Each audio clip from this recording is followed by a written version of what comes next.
It's a long day, isn't it? But you still have one more hurdle you need to cross before you have dinner.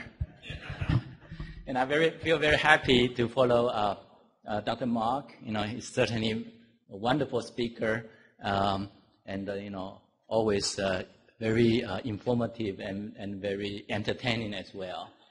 He's like a rock star, right?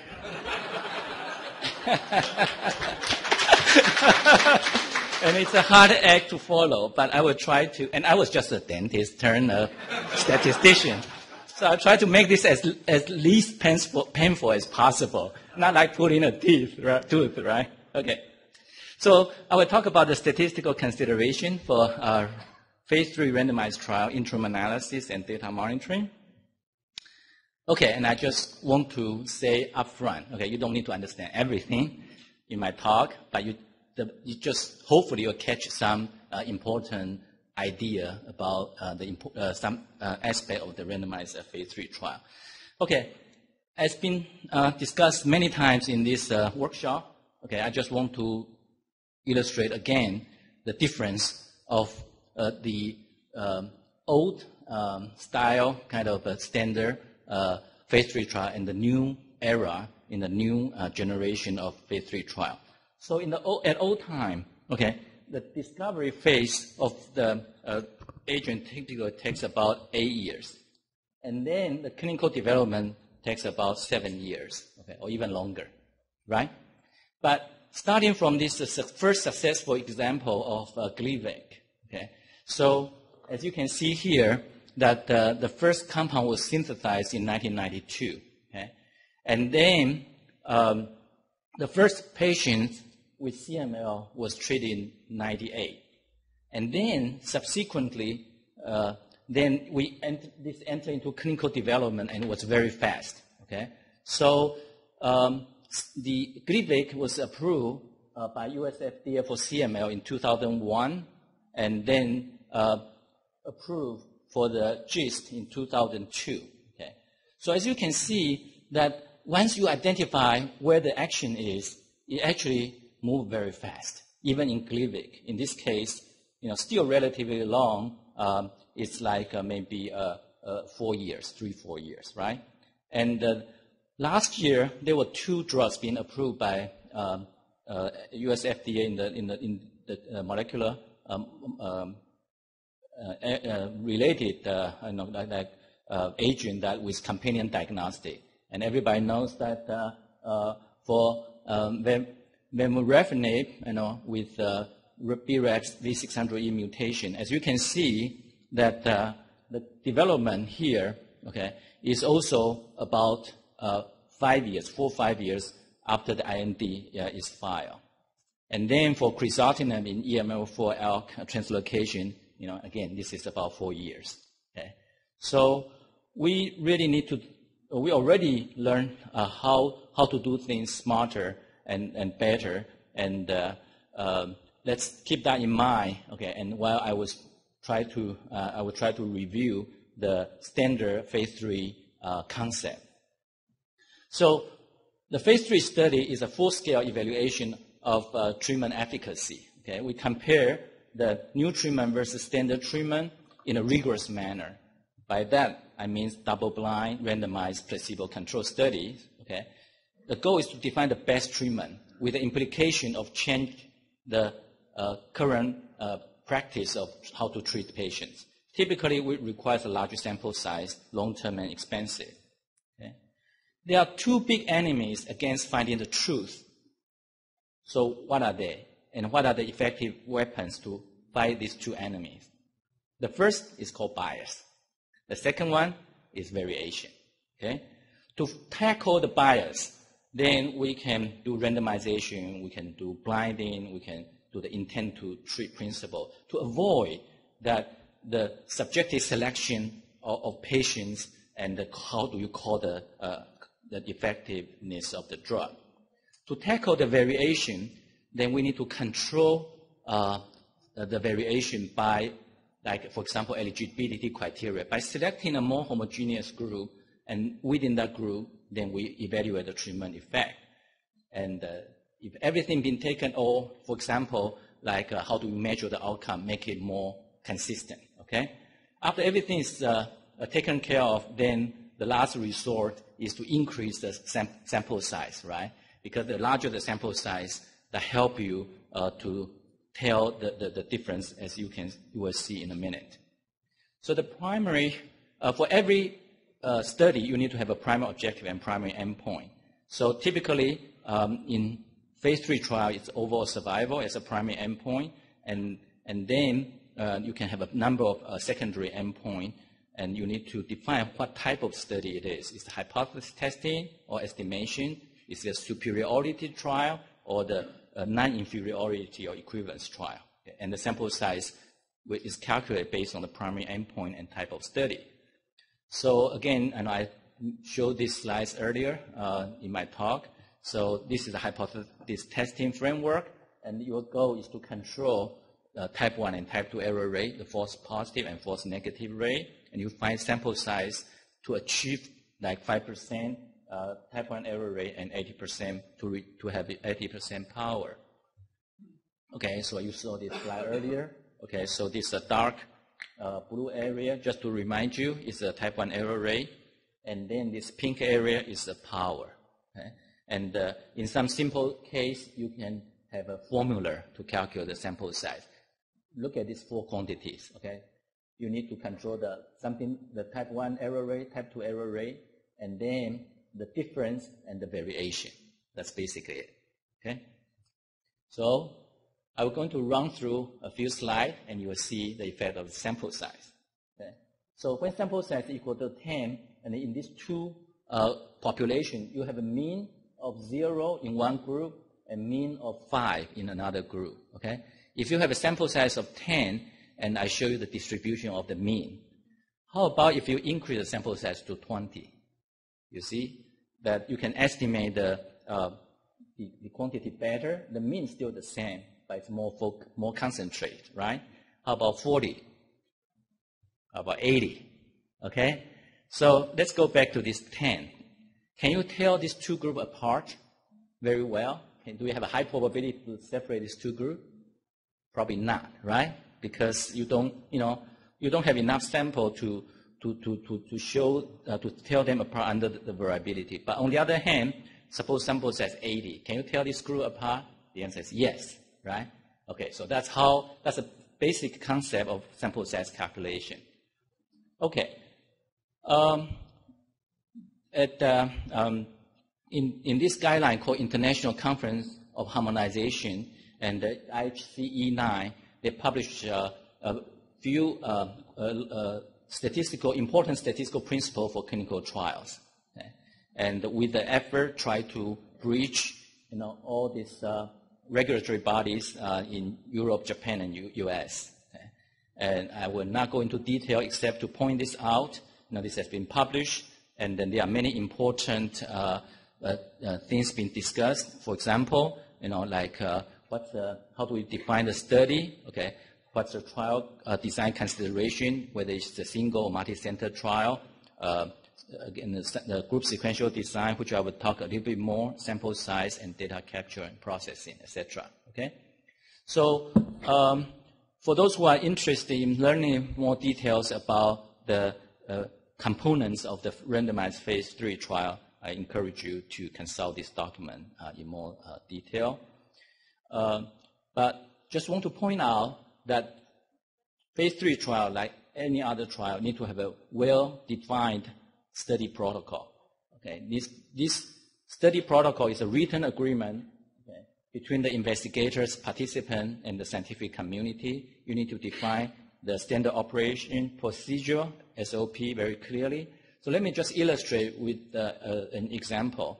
This is called intergroup lung study that we did at Anderson a few years back, and just want to compare the 13-cis-retinoic acid versus placebo in reducing the second primary tumor in the lung. So you need to define the treatment. Okay, so that's 30 milligram per day, and you need to compare. You need to define the primary endpoint and to compare the overall survival for patients treated with these 2 agents. Okay, this agent and placebo. So this is a screenshot of the protocol. okay, with the different sections, okay, that you need. I think many of you are familiar with, okay, and that include patient eligibility, okay, and then you have this study schema, okay. Actually, you register patient, and we have a run-in period to make sure patient take the drug, and if they do, then we randomize into 13 CRO placebo and follow them for 4 years. Okay, then they are off study. So the sample size actually result in this study. Okay, based on our calculation, we actually registered about 1,400 patients and about 1,200 were randomized. And how do we calculate the sample size? We assume the annual second primary tumor rate. I'm sorry, let me correct one thing I said. I just noticed I said it wrong. The goal is to try to see if the treatment can reduce the second primary tumor, not the overall survival, not prolong the overall survival. And we assume that the SPT rate in the placebo group is 3% per year. And then in the treatment group, it's reduced by 50%. And we designed the study with 4-year accrual and 3-year follow-up. So total study duration, the planned one is 7 years. And then we have built in the interim analysis. Okay, because the study takes a long time, we have 2 interim analyses plus a final analysis. And I will say a little bit more about that later. But when we actually run the study, we actually had 3 interim analyses and 1 final analysis. That illustrate that sometimes the study conduct can deviate from the design, and that's another important aspect that we need to have a data safety and monitoring board. So I'm sure many of you are familiar with this kind of picture, and this is called consort diagram. Okay? So if you run a clinical trial, if you want to publish a paper, this is the must. Okay? This is usually the figure 1 of your paper. Okay?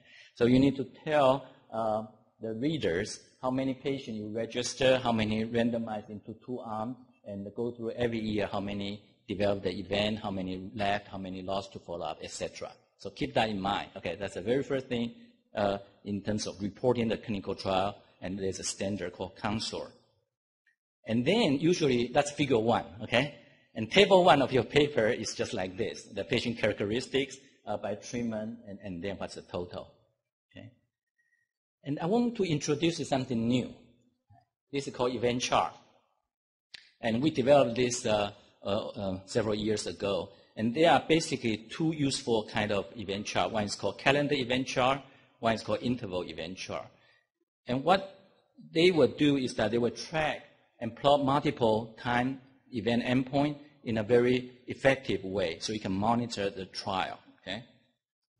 So this is an example of so-called calendar event chart. As you can see, that on the horizontal axis is actually the actual date. Okay. On the vertical axis, every line representing 1 patient. Okay. And then every single dot represents 1 visit. So as you can see, that this event chart actually consists of everybody enrolled in the trial, about 1,500 of them, throughout the trial. Okay? And what can you see is that you can see that the first time is the time of the registration, second line dot is the time of randomization, and we have 3 months, 6 months, 12 months, 18 months follow-up, etc. So this is a very effective way to show a lot of information in 1 plot. Okay? And not only that, as you can see, that initially when the study starts, we have a little bit slow accrual, and we have a little bit fast accrual, and then we have a constant accrual. So the slope of this line represents the accrual rate. Okay? So you use this kind of event chart to track multiple time event outcome of your study. And you can plot the data in a different way, the same data. This is called interval event chart. So on the x-axis is the time since registration. So registration time is time 0. Okay, and you can see this the next event is a randomization, and we have follow-up. Okay? So from here, you can tell a few outliers to see, if some of the patients, they don't follow up, they don't come back at a regular schedule. So these are very informative tool for the monitoring and the reporting clinical trial. Intent to treat principle. Okay, we discussed this yesterday briefly. And we know that patients, they don't always take the drug. You give to them. And how do you handle the non-compliance or the dropout, etc. Okay. So the intent to treat principle says that you analyze the data based on the treatment they are assigned, not the actual treatment they are taken. Okay. So think about this. If the patient drop out from the study or patient, say, randomized to the drug but don't take the drug or take 50% of the drug, okay, you still assume that they belong to the arm they are randomized and analyze the data accordingly, even they take zero drug. Okay? And so if you do that, you actually study the so-called drug effectiveness. Okay? There's a difference between effectiveness and efficacy. Efficacy means that suppose you give the drug to a patient and they take it as they're supposed to, okay? Then you can study the efficacy. But for effectiveness, it's applied to the entire population. So, when you do the phase 3 study, the goal is to generalize the result to the entire population. Therefore, you don't look at the complier only. You look at the whole population. Okay? So that's the principle to do that. It's called intent to treat principle. So next, I will talk about this thing called multiple significant testing. And it comes in different forms, like interim analysis, subgroup analysis, including the interaction test that Tony talked about earlier. Okay? Multiple endpoints or silent multiplicity. What do I mean by silent multiplicity? Is that you do the test, but you don't even report. Okay, so you look at the data many different ways, but then you only report the finding that's significant or interesting. If that's the case, there are many silent multiplicity. So the implication is this, okay, that when you look at the data more frequently, the type 1 error rate will increase. Okay? As a researchers, I think it's not right you close the study, you close your eyes while you run the study, say 5-10 years, and at the end of the study, you open your eyes and you find out the result. I mean, that's just not right? But on the other hand, if you look at the study all the time, then that's not good either, because you will commit a lot of type 1 error rate. Okay? And we know that when the study is large and takes a long time, then we really want to look at the interim result, and then we need to look at it because of the ethical considerations, and because we like to know what happened to the patient and make an adjustment accordingly. Okay, and that requires DSMB and IRB and other regulatory agency to cooperate to do that. Okay. So let me skip this just to show you this. Okay, if you torture the data hard enough, you will confess to anything. Okay, and one example is this. There's an old trial been reported. If you look at the z-value, which is the test statistics, okay, that of the comparing the treatment, 0 means there's no effect, okay? And then this dark line here indicating the stopping the significant levels, significant boundary. So if the z-value crosses it, then it's significant. Okay, so you can see that when the data kind of collected over time, the z-value vary over time. At the end of the trial, it's completely negative. Okay? When you have 100% of the data, then z-value is reached to 0, right? But if you allow the early stopping, then you can see that you have several times it crossed the early stopping boundary. And then if you don't adjust for the alpha level, then you will make a type 1 error rate. Because the overall study is negative, but just because you pick the data multiple times, and sometimes you may find significant result. Okay. So how do you do that? The way to do it is to choose a critical value to preserve the alpha value. Okay. So it depends on how many interim analyses you have, and then how do you allocate the alpha value? And we can do it using this so-called group sequential test. So the critical value is like this. Okay? So if you have 2 tests, instead of looking at a 0.0 0.05 level, you should look at the test, okay? If you use a Pocock method at 0.029 level, okay? Then the overall type 1 error will be 5%. And you can do it in 3 different ways: Pocock boundary, O'Brien frame boundary, and Peto's boundary. So graphically, it's like this. Okay? So this is a z value, as you saw earlier, and this is a time. Okay? And then, depending on which boundary you have, like this is the O'Brien framing boundary, it's very hard to reject it early on, but easier to reject it later. Okay? So basically, the concept is that you like to spend your type 1 error rate over time, and you can either spend it more earlier or spend earlier. Spend more earlier or spend more later. Okay, and the goal is to preserve type 1 error rate, and statistician can help you to design that. So this one particular example of how it's done. So we calculate this stopping boundary, and then when the study goes, as you can see, that you calculate the z value over time, and eventually, if you cross the stopping boundary, then you can reject the null hypothesis and stop the trial, and with the goal to preserve overall type 1 error rate. And this is just another example, okay, that allow you to stop, conclude the null hypothesis is true, or you can stop and conclude conclude alternative hypothesis is true, or you can stop concluding the null hypothesis is true. Okay, so just quickly that we review the randomized phase 2 trial and found out that there are 56% of the trial with interim analysis, they stop early. But only 3% of the trial without interim analysis stop early. What are the reasons for early stopping? 70% due to lack of efficacy, okay, or futility. And 13% due to efficacy, and there are some numbers due to toxicity or slow accrual. So the message is that you ought to design a trial with early stopping. Right?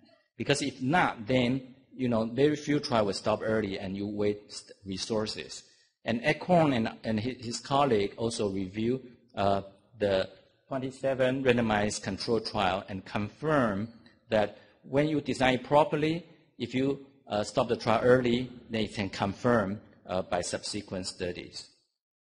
Okay, and we also talk about this seamless phase 2-3 design.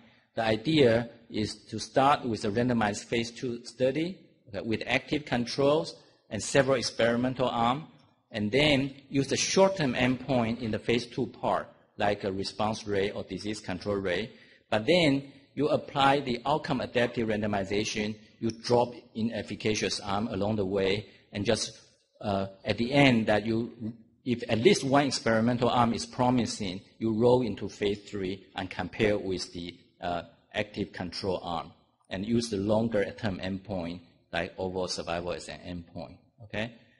The information collected in the phase 2 part is used in phase 3, so there's no white space in the trial conduct and there's no waste of information. So just schematically, it's like this, okay? So initially, you start with 4-arm, drug A-B combination and the control, and then over time, you drop arm A because it's not working as well as others, and you drop the combination maybe because it's too toxic. So at the end, you have drug B and compare with the control. Okay? There's one study called Stampede trial in England that is, I think the result will come out. It's in prostate cancer. They have 6 arms and 5 stages. Okay, and over time, then you can drop the arms and just retain the effective one at the end. Okay, and the interim monitoring study look at the toxicity, look at the primary endpoint, and then I will just move into the discussion of the data monitoring committee called DMC, or Data Safety and Monitoring Board, called DSMB. Okay. So just a few words on that. The composition is that this must be an independent group of experts in the field that has clinician, statistician, patient advocate, etc. So why not include study investigators? Because there are conflict of interest. Okay, you like to exclude the study investigator in the DMC. Okay, so that the DMC can function more objectively. Okay. and it's also good for credibility. So the responsibility for the DMC is to ensure the safety of the data participants, ensure the trial integrity by monitoring the accrual, monitoring the randomization process, evaluate the compliance, and make decision to continue or terminate the trial based on all the information within and outside the trial, and oversee the trial on behalf of the sponsor, etc. Let me just give you a few examples. In lung cancer prevention, there was a trial called ATBC trial, alpha tocopherol and beta carotene trial, and that turns out to be that beta carotene not only is not protected but can be harmful to the smokers. And that's very unexpected. So when that thing happened, the data monitoring committee looked at the data and terminated the study early. And then there's a similar study called CARROT trial in the US. So when the trial was running, they factored into the ATBC trial information and was able to make an earlier decision. So the operation of DMC, they have a regular scheduled meeting, and then usually there's an open session, that talk about the accrual, logistic, and data quality, adherence, toxicity, etc., while the PI present. And then after that, there's a closed session, and typically the DMC member plus the study statistician who is unblinded to the study result review the efficacy data. And after that, the statistician left the room, so just the DMC member to talk about the deliberate about the study result, and then make a decision and invite the study PI back, in the executive session. So decision during the trial, we already talked about the group sequential design and different ways of doing that. You can stop the trial due to efficacy, futility, or toxicity, or sometimes you can recalculate, re-estimate the sample size and continue the study or even expand the study sample size if needed. So from statistical point of view, we really want to make sure the evidence is strong enough, and then you can stop the trial. And you need to have internal consistency and external consistency, because if you wrongly stop the trial due to efficacy, then it's a false positive result. And if you wrongly stop the trial due to futility, then you have a false negative result, and you like to avoid both. So because of the time, so let me just skip some of this point that just want to show you that. So following Tony's talk, if you know what predictive marker in the group and you have a good evidence, then you should enrich the study population or even assign patient to the particular treatment, without any randomization. And we call that tier 1 evidence. For tier 2 evidence, you have a suggestion that a certain drug may work better, then you can apply this so-called adaptive randomization, and you need to consider early stopping. You can add or drop arms, and you can re-estimate sample size if it's needed. And using the Bayesian paradigm is more flexible and efficient, as I alluded earlier in the morning. So you can consider this kind of Bayesian adaptive randomization design. For example, you register the patient, and then you test for marker status. For stratify the patient by marker negative and positive. So initially, you may randomize the patient equally, 1-to-1, into the two arms. But then along the trial, if you see a different response between the marker groups, then the randomization ratio change over time. So that's the concept of adaptive randomization. Traditional drug development works like this way. So we have small, multiple phase 1 trial with multiple doses and schedules. We have we have phase 2 study evaluate a few doses and schedule a little bit larger, and then we have a huge phase 3 trial with 1 dose and 1 schedule. And guess what will happen? This is the invert pyramid as I talked about, right? So if you have that, it's going to tumbling down.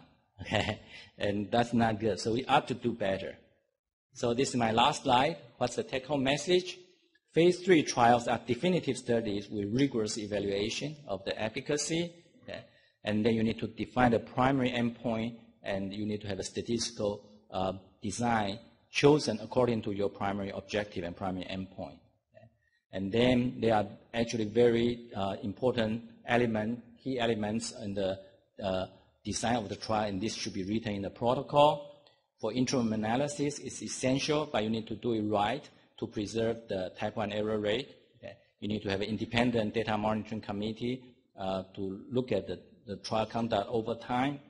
And then consider Bayesian adaptive design. Learn as we go is a sensible and ideal way for clinical trial. Lastly, I want to reiterate this point I make multiple times. That is, instead of doing a smaller, just few phase 1 and phase 2 trial and jump into phase 3 trial, okay, use a large sample size, we should consider changing that paradigm. We should do more phase 1 trial and more randomized phase 2 trial, and to refine the treatment effect and the markers, and then design smaller and more focused phase 3 trial to increase the success rate in drug development. And that's it. Thank you. Question for Jack. 2 questions. So, adaptive randomization, isn't that multiple significance testing? You're looking frequently to adjust your statistics. So in many ways, you're doing false positive many, many times. No, okay. In the sense that you don't make decision when you... but you're looking. No, you adjust the randomization ratio, right? So the increased type 1 error rate happens when you make decision, you stop the trial. Okay? So... what if you're making the wrong decision when you do that?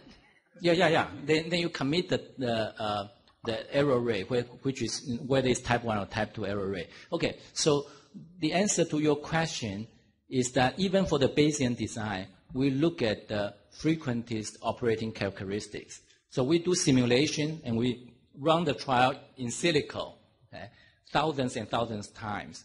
And so for the Bayesian adaptive randomization, we also you also need to define how often you look at the data. Okay? So there's a component of adaptive allocation of treatments. That doesn't affect type 1 error rate because you don't make decisions, right?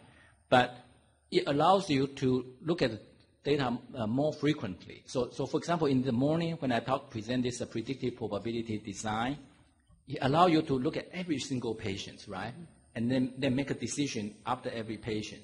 And of course, there's a potential of increase the type 1 error rate. But the way we do it is that we set the criteria more stringent during the interim, okay? And you simulate the trial such that it has good, it's a pre-specified type 1 and type 2 error rate. So we are not cheating in the sense that Bayesian method allows you to do whatever you want. No, it's not. It's a more flexible platform, but you need to pre-specify how you are going to run the trial, and you do simulation to verify that you have a pre-specified type 1 and type 2 error rate under control. I have a second question. So if you're conducting a phase 3 study and somewhere during the middle of your study, the literature has changed, or you've realized your basis of your calculation is wrong, right, because you didn't realize, for example, EGFR mutants have a much better survival. Yes. Is it better to change halfway through the study or wait till you're finished and then just do the statistics based on, the adjusted, correct statistics? Right. That's a very complex question to answer. I'm sure others can chime in terms of providing the answer. First of all, I want to say, even though I feel like statistician plays an important role, but making the decision in the data monitoring committee is not just a statistical issue. Okay, so yes, you need to look at statistical test and estimation to make sure that it meets the statistical rigor. But then you need to look at all the information you have. So Lillian's question is that at the interim of the study, okay, you found that, say, for example, your question has several components, but let me just illustrate one component. So suppose you found that that rate is not as you expected, okay? The rate is much lower than you expected. Therefore, it will be underpowered study, okay? And do you increase the sample size, or do you just terminate the study? You say that there's no hope to find any difference. And again, this is a decision that need to factor many things. But what I want to say is that in the past, there's a culture that in clinical trial field that is we want to protect the study integrity. So many things very rigid. Okay, but I feel like right now, we need to be more forceful thinking. More kind of look at the whole scenario. And I believe that one trial doesn't give you all the answers. So you need to run multiple trials. You need to adapt it. You need to kind of adjust and use the information as much as possible. So from that point of view, so if the trial has to be redesigned, then you just redesign, you submit a protocol amendment, and you adjust it, and you go, right? And yes, you run a risk of increasing the type 1 error rate, for example. But so be it. You need to design this other study to confirm the finding. Yeah, that's my answer. I would only just add to that I think if there's significant new information that emerges during the conduct of a randomized trial that causes you to have to consider redesigning the study, then you have many more problems than just what the statistical design should be. Because I think oftentimes the probability of being able to successfully complete the accrual to that study is substantially changed by the new information that's available, in the medical community at that point. It all depends on the details, of course, but these are the issues that, DSMBs grapple with all the time. And more often than not, in my experience at least, the issue is not, what should the revised statistical design be? The issue really comes down to the practicalities of, is it possible to, is the question still relevant in light of the new information? Is it possible to design the study or redesign the study in a way that it'll be actually feasible to complete it at that point? Or should you just sort of give up and say, that the new information invalidates the question being posed by the study, no matter how you might restructure it, and then just move on to a new study? It's very difficult issues. Yes. Thank you, Dr. Lee and Dr. Mark. And I have one, because you were talking about the enriched patient by the biomarker. So I think of one trial that's optimal. In that trial, the screening over 500 patients and got 165 patients with EGFR mutation, and including the clinical trial. So that every arm is about 80 patients. And in your IPASS trial, you have over 1,200 patients. And after subgroup analysis, each EGFR mutation arm, each arm has about over 100 cases. This is very significantly, I think that the sample size is quite small in optimal trial. And is that to statistical standard? You think that this in here, the statistical power is enough, or in this trial design? The sample size was calculated differently in two studies. In optimal study is obviously a superiority study, and with a very clear-cut biomarker selected population of the TKI better than chemotherapy. A very clean study in that way.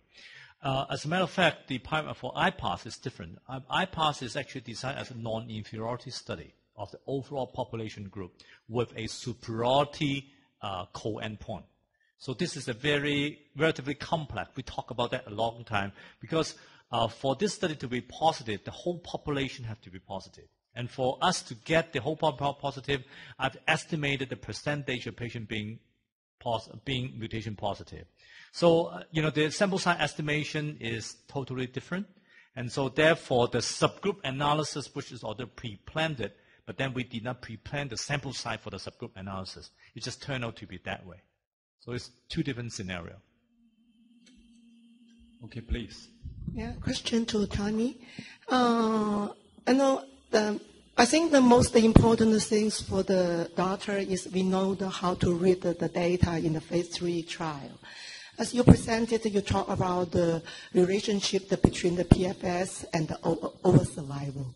So this means maybe it's the two PFS that prolonged the overall survival. But in breast cancer or adjuvant setting, for the early breast cancer, in the adjuvant setting, generally a lot of the clinical trial, phase 3, we found it that we always have the DFS is the positive result. But the overall survival as the endpoint, that we cannot get the positive result. But in the guideline, the NCCN, we put the negative. Okay, we could use, for example, we use the Netrozole or Arimidex light as the standard for the post-menopausal patients. It's a standard. So I want you to give us the comment. What is the relationship between the PFS and the overall survival? Please change. Okay. Yeah.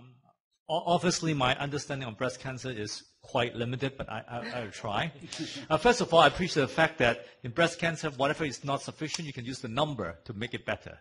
I mean, you guys can have 3,000 patients trial, and then the chance of making it positive is probably high because you lower the variance. I think, a lot of the reason is this, is that when you start off in your adjuvant study, it's not a so-called, whatever subgroup you decided to select. When you come out into these recurrent situation, multiple things could have happened, including, number one, the tumor heterogeneity in changes. For example, you could mutation positive in the beginning. There's no guarantee upon recurrence you're going to be you are estrogen receptor positive in the beginning. There's no guarantee that upon recurrence your estrogen receptor is going to be of same status. There are data that there are changes over time. So I think because of the time cost of the change of this situation, we make it into a very complex situation. And therefore, that probably dilute out whatever initial effect you had in the adjuvant setting. So that's why you have the disease-free survival positive, a lot of adjuvant trial. But then what happened after disease recurrence is so complex that you can accommodate that, within your randomized setting. That's my simple understanding.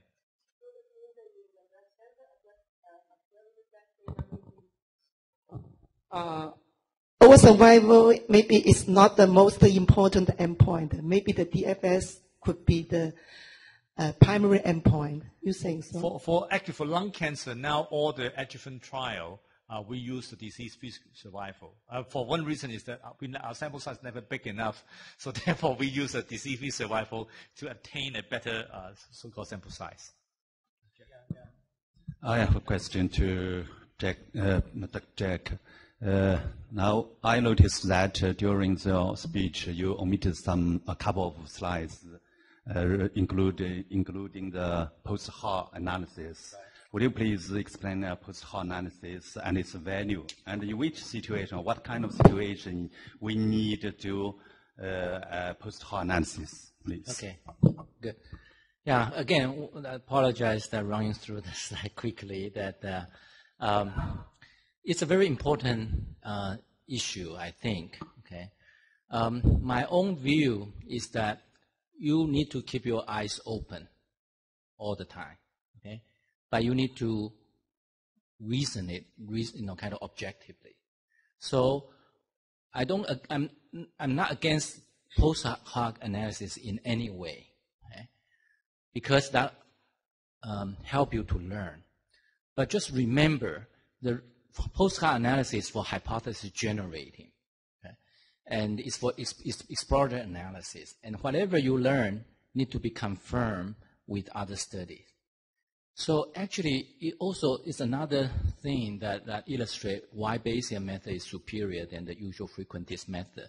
Because the usual frequentist method only look at the p-values, right? So, for example, p-value equal to 0.0001, then it's highly significant, right? Make you believe that whatever you see is true. But it doesn't tell you what's a prior. So let me give you an artificial example. I use this as a teaching example. Suppose you run a study and you see a 10% response rate.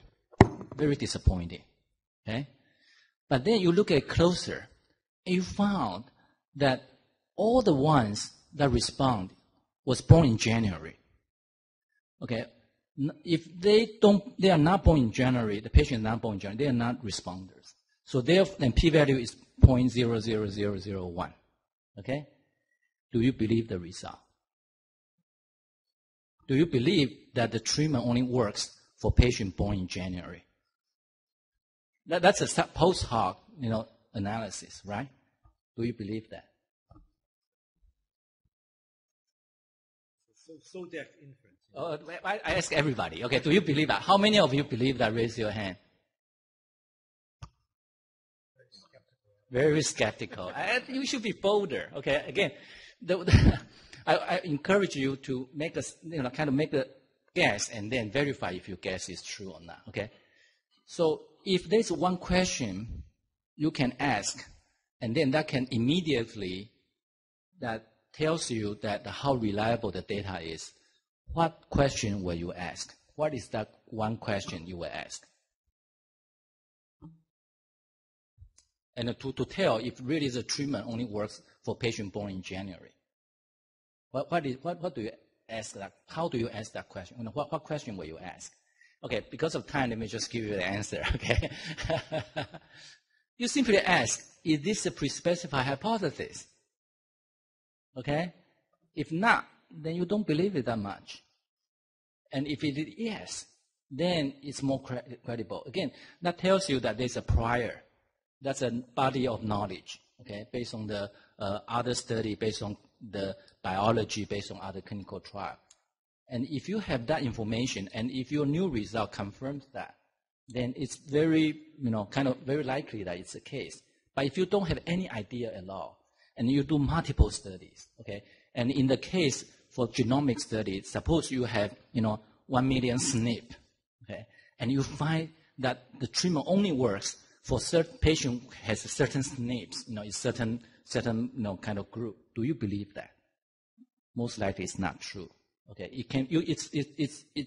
it holds in this study. It cannot be validated in the previous studies. That's a long answer to your question, but I think again, let me summarize by saying it's always fine to look at the subgroup analysis, okay, and the post-hoc analysis, but then you better to have a predefined hypothesis. Okay, so when you have a predefined hypothesis and you have validation, then that's the time you believe your data more. Yeah. Question one, just follow Lilian's question about what Jack said. If the decision will make during the internal analysis, the alpha should be punished. Yeah. My question, what do you mean decision? Because decision, there is at least two kinds of decision. One, it's because of the result is bad enough. You'll say stop of the trial. Yeah. And another decision maybe will use the current data, the interim data for the approval. Yes. What do you mean? And what's the difference by the alpha punishment? Okay, good question. When you make an interim decision, the decision is to stop the study. And you can stop the study due to futility or due to efficacy. Okay, futility means that it's unlikely that the treatment will work. Therefore, you stop the trial early. In that case, you may commit the false negative rate. Okay, no false negative decision, right? The false negative rate will increase. So then it's a beta issue. It's a type 2 error rate issue. But if you stop the study for efficacy, you say that the treatment is working, then there's a danger that you may have a false positive, make a false positive conclusion. Then you your alpha, the type 1 error rate may increase. So in the statistically, we have this thing called alpha spending function and beta spending function. So for early stopping due to efficacy, then you spend your alphas. For early stopping due to futility, you spend your betas. And their software help you to design the study and to decide whether you are going to spend it more early or spend more later. So no punishment for futility. For what? Futility. Futility? Futility, yes. No. No punishment for futility. There is. It's just if it's stopping due to futility, means that you stop the trial, declare treatment is not working, right? Yeah. But the treatment may actually be working, right? So you commit. There's a possibility you commit a beta error. So if you do that, if you allow stopping due to futility, then you need to look at the power may actually be reduced. Okay? So again, you can spend the alpha or spend the beta, and you can consult a statistician. What's the best design to balance these two. Okay. Oh, thank you. Yeah, I have two questions. One question is for all the panel. Now the time is so-called target times. Target drug has some specific toxicity. So how to, do the randomized double-blind phase 3 study? The EGFR, the rash, the diarrhea, and the sorafenib, hand and foot syndrome. How to avoid this situation? One question. Another is very specific for Jack. You talk a lot about the sample size. So far as I know that based on the superiority trials, but now the non-inferiority trials are quite smart now. I mean that usually the hazard ratio has high limited 1.4, 1.2 or something like that. But this is for me something like that artificial. You can make the upper limited. So how to consider this situation?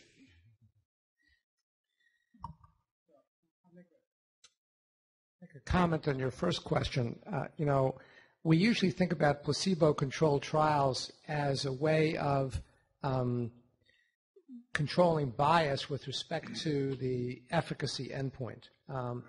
But the placebo control is also very useful to provide context for the assessment of the safety of the drug, because particularly with targeted therapies that have toxicities that are much more difficult to quantify objectively. You don't need a placebo control to know if your chemotherapy is making the white count go down to a very low level. Okay, but if somebody's having fatigue or headache or rash or nausea or diarrhea, things that people get every day of their lives, then it's very difficult to evaluate whether or not that's due to the study drug or whether that's due to any one of the hundreds of other causes of those sorts of things. It's very informative. If you just look at the package label for most drugs that have been approved with a placebo control, and you look at the toxicities that are reported in the placebo arm, I mean, they are sort of noticeable frequency of toxicities. You may see 10% risk of headache in the placebo arm, and it might be 13% in the drug treatment group or something like that. But so the point is that I think to interpret many of these less objective, less easily quantifiable toxicities, the placebo is actually very, very helpful for that. I can argue pros and cons about using it. If you look at Luxon 1, you can see that there are complete responder in the placebo arm. If you look into the waterfall curve. So it's suggesting that people's bias still exists, in a way of interpretation of the, radiological finding. However, on the other side, that when you have drugs like crizotinib that could be approved based on phase 1-2 study, in this kind of medication, this kind of scenario, I don't think placebo is necessarily required, although in respect of the potential, the toxicity profile that you read on. So I think it's no longer craft in stone, absolute yes and no, and really have to look into the background biology again. Let me answer quickly about the second question. So, If it's a non-inferiority trial, okay, then the equivalence range must be predefined and must be agreed between the sponsor, investigator, and the regulatory body before the trial. Because oftentimes it happens like this. The sponsor may design a superiority trial, and after the study, result is revealed, they found that new drug is not necessarily better than the standard one, but it's equivalent. Okay, so they try to change it to from the superiority trial to the non-inferiority trial, and then the non-inferiority margin, is also post hoc defined, and there's a lot of problem with that. I'm sure the regulatory agency will have a lot of problem with that as well. Okay, so if a study has a predefined non-equivalence region, and whether the hazard ratio is 1.1 or 1.2, that's debatable. But no matter what, you need to pre-specify that, and you conduct the study accordingly, then that's okay.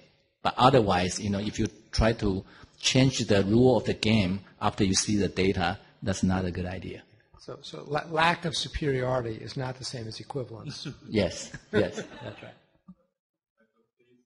So my question is about the biomarker. So Tony, your presenter said some the biomarker is the yes or no, such as the EGR, the creatinine. So this the fusion or the mutation or the no. But some the biomarker is the semi-quantitative, such as the MET, so higher and lower. So in these two settings, in the clinical trials, which designs will be recommended from the physician point or from the statistical point? Well, I think it is not from us. It's really whether it exists or not. So the mutation is really existence, it either there or not there. But then for the expression, it's a matter of interpretation. So when the CMAC, is actually mutation occur very infrequently. And then we also do not know the implication of CMAC mutation. But then we do have a whole bunch of CMAC inhibitor.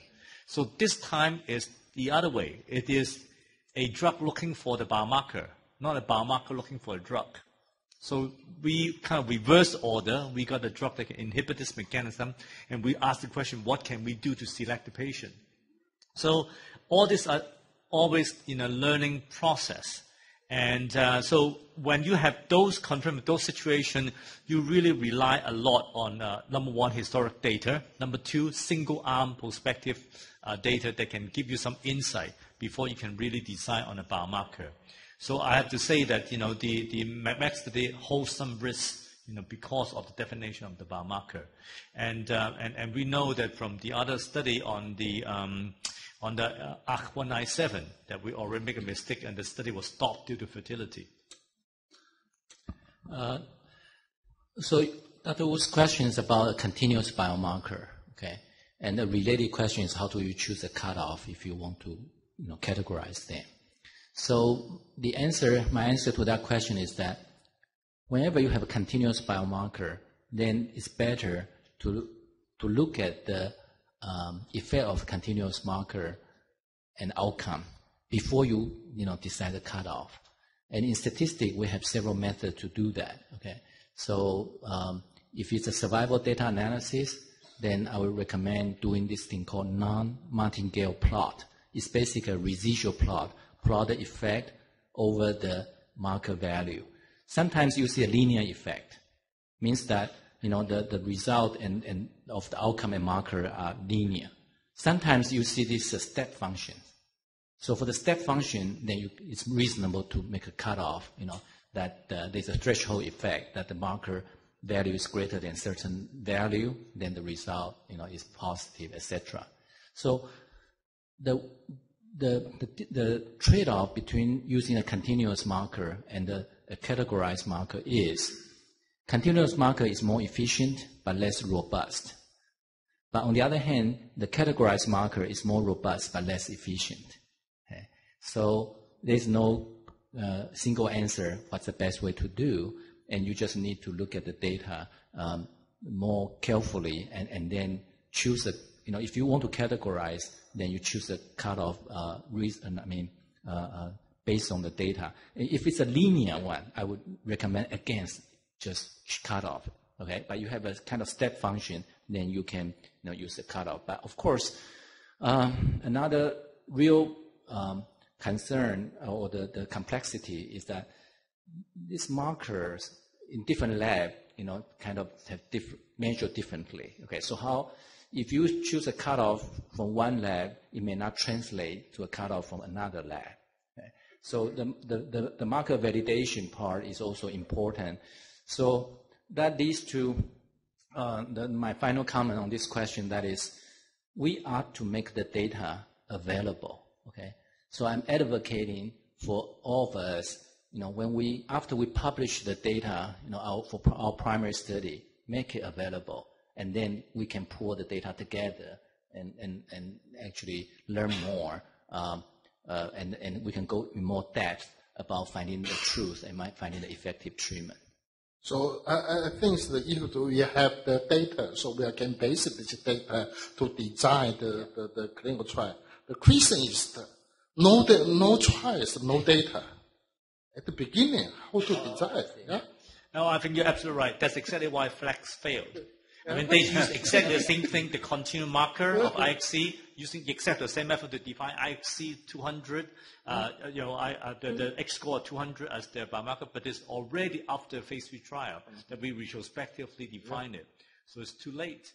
And so that's exactly where the problem is. Okay, because of time limitation, a final question, please. We'll have our banquet this evening. I just have one question. So very simple, just regulatory question. For the EMEA or FDAs, they already approved 7 drugs for the renal cancer. And also they have approved for 4 drugs for the CML. And those drugs have been approved for the CML, and no, they are most just for the single arm studies. Like the Gleevec, they are put on into the marketing. They just use the comparison to the cytokine, I think, in that moment. And after that, 3 drugs has been approved to the marketing just after the Gleevec treatment's failure. So I just wonder, so in here, we're always talking about the phase 3 or phase 2, you have to comparison the most available therapy, but how regulatory think about that they are now comparing each other for the renal cancer treatment. I thought all the renal cell CA are randomized study. All the 7 are randomized study. Although it's not my field, but that's what I learned. And then CML is actually in the very beginning when Gleevec, the very first molecular targeted drug that we have available. And then, so I think when you have a great biology, excellent response rate, and then there's obviously, the drug is hitting the target, that is quite sound. Whether we need a randomized phase 3 study or not. I think this is exactly the direction that we should really consider, when we have the right biology. It'd be good to hear from Francesco about this, because I think the question is, as new drugs are approved in the same indication, so and then the next drug comes along, is it necessary to show that the newest drug is superior to an existing drug, or is it adequate to show that the new drug is superior to some, either a placebo or an older standard of care in order to demonstrate that it is safe and effective and should have approval?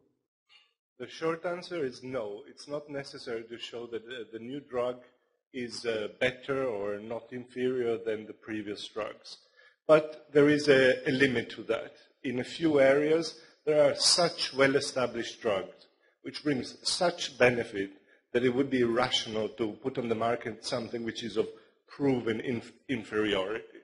But these are very few, and Recently, for us, this happened only once in breast cancer, in metastatic breast cancer.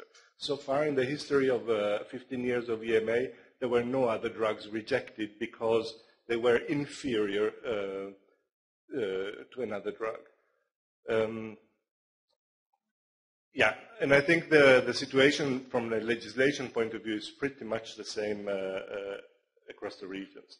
Now, before we mentioned the choice of control. It could be so different across region, and this could be a problem. Well, again, in oncology, many situations where you're looking at superiority trials, you're not really so concerned superior to what you are, as long as what you're comparing to is something which is ethically acceptable in the region where the studies are conducted.